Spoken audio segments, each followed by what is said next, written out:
The following unofficial rebroadcast of Twit Live is brought to you by Odd TV and CashFly.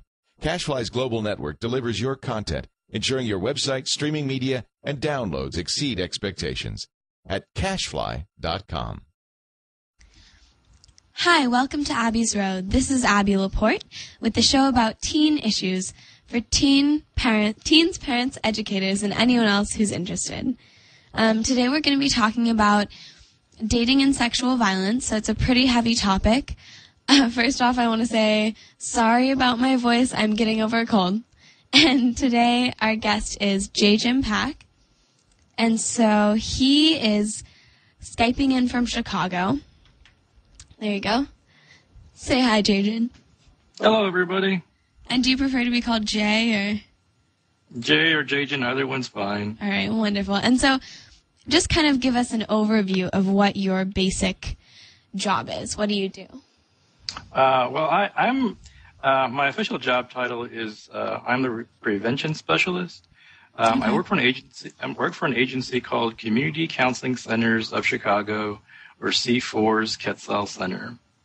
C4 Quetzal is one of the rape crisis centers in Chicago, and as such, we provide services to anybody affected by sex crime. That includes men, women, teenagers, adults, senior citizens. And we do everything from individual counseling to support groups to legal and medical advocacy services.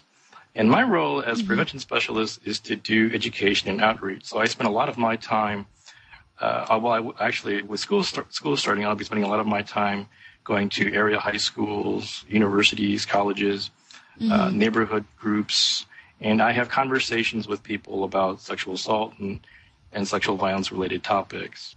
Mm-hmm.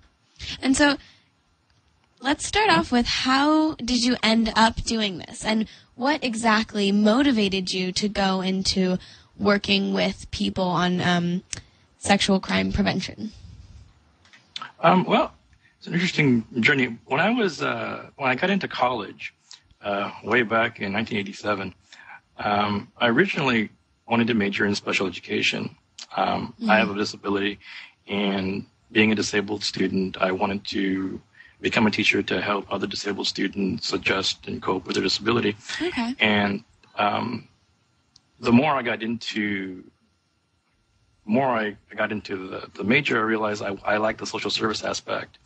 So I changed my major to social services, and around that same time, I met and became friends with some people that, as I got to know them well, they disclosed to me that in their family and in their family history, they had coped with the issue of both domestic violence and sexual abuse. And listening to their stories and how it affected their lives, I really wanted to, do and say the right things and be helpful. So I was fortunate in that the university I went to in the same town, in the same community, there was a domestic violence program that accepted volunteers. So I called them up, got some information, went through, found out that they had a volunteer program and that I could go through the training. And I started to volunteer on their hotline. I volunteered in their shelter and realized that, yes, it's a very difficult topic, but it was the work itself of helping people was very rewarding, and I wanted to do that. So I've been doing that ever since. It's been about, I guess, 18-ish years or so. Wow. I'm old. Yeah, no, but it makes sense that it would kind of really compel you to do it once you know someone who personally has been through that, especially a close friend. That's very, that makes sense. And so we had an initial conversation before the show, and you were kind of telling me a little bit about how definitions are a really big part of understanding sexual violence, because a lot of people don't understand, and not even violence, but kind of any kind of sexual issues like harassment, even if it's just verbal harassment, verbal harassment, but it can actually be very, very traumatizing too. So can you kind of go over some of the basic definitions that you start off with when you talk to kids? Oh, sure. As I mentioned in our first conversation, people have when people talk about or hear the term sexual assault, they have a lot of ideas, and unfortunately, a lot of the ideas that our society has are they're based in like 1% truth and 99% kind of imagination or fiction. Yeah. And that's due to a large of how our society views it and our taboos and such. But legally speaking, and how sexual assault is defined legally is determined by each individual state in the U.S. So each state has its own criminal sexual assault statute. And for the most part, the majority of the states have very similar statutes. And it generally is defined as any forced sex without consent. Okay.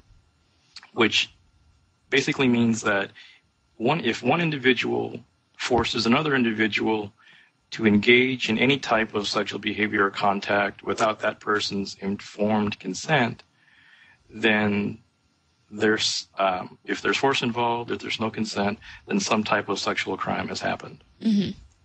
Whether that's categorized as assault or rape or harassment or abuse depends on the actual conduct or the actual behavior and what actually happens. And those individual crimes are separated by statutes per state as well.